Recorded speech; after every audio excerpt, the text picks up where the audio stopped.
sa ating channel. Pag-uusapan natin sa video natin ito ay ang tungkol sa scheduling.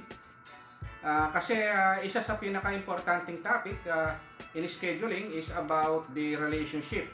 This topic is very important in scheduling.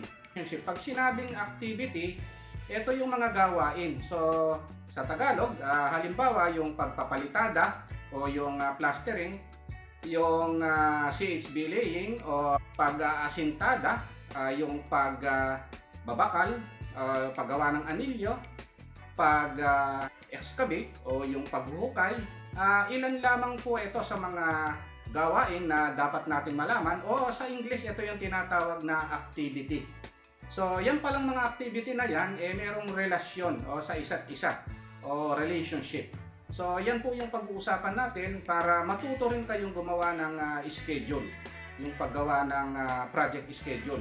So we are going to discuss first the finish to start relationship. So ibig sabihin po ng finish to start, merong dalawang gawain na ililink natin o tatapusin muna natin yung isang gawain bago mag-uumpisa yung susunod na gawain.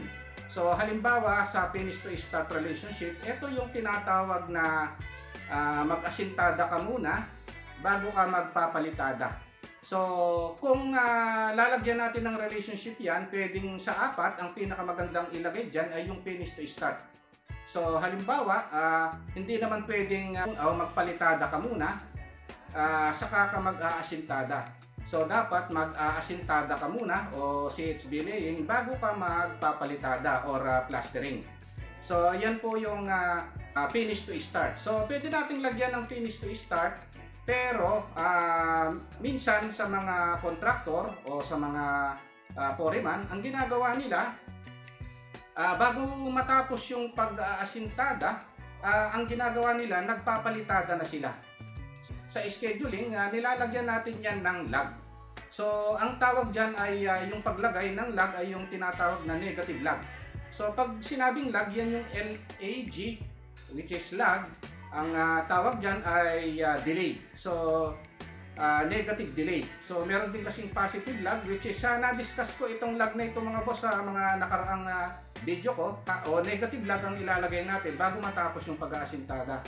So ayan yung finish to start relationship ng pag-aasintada at saka ng pagpapalitada. So isang halimbawa lang yan mga boss, no? Meron ding ibang mga gawain na finish to start din naman, no? Example lang natin yung CHB laying and plastering. Next relationship that we are going to discuss is the start to start relationship. When it comes to start relationship, meaning we can start the activity and then the next activity is starting that at the same time. So that is the start to start relationship. So halimbawa, habang naghuhukay tayo, pwede naman tayong mag-fabricate ng bakal. So halimbawa, gumagawa na tayo ng mga anilyo, nagpa-fabricate na tayo ng anilyo ng biga, ng poste, gumagawa na tayo ng bakal, ng poste, ng main bar ng biga at saka main bar ng... So pwede namang i-fabricate yan at the same time nag-excavate na tayo or naghuhukay. Pwedeng lagyan yan ng start to start relationship. So tapos na tayo sa finish to start and then start to start relationship. Meron din naman tayong mga gawain o activity na finish to finish relationship. So meaning pwedeng pagsabayin yung tapusin, no, yung dalawang gawain. O halimbawa, pag natapos yung plastering, pwede na rin matapos yung pag-concreting. So pwede nga finish to finish yung ilagay natin. Pero kung gusto nyo lagyan ng delay, yun yung tinatawag na lag.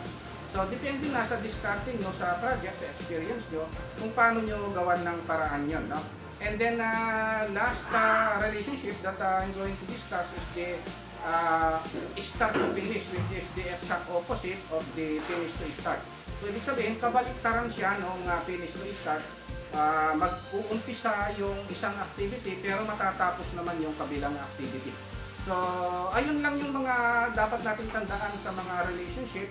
Kung gusto nyo matutunan yung iba pang tungkol sa relationship na yan, meron akong isang video na diniscuss na tungkol sa relationship. It is kahit paano, no, diniscuss ko na yan, and at the same time, diniscuss ko na rin yung love.